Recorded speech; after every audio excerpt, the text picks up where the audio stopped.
unless you are. No, sorry, I was just trying to make conversation. And blackouts. You're experiencing blackouts. Mm-hmm. Do you want to tell me about them?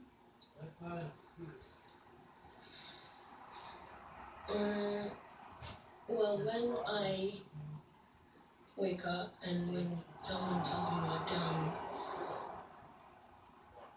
it just doesn't feel like me or like something that I would do. I feel bad about it, but it's like it's so far removed that I just don't feel bad enough. You want to take personal responsibility for what you've done, but you find it difficult to feel accountable because you can't even remember.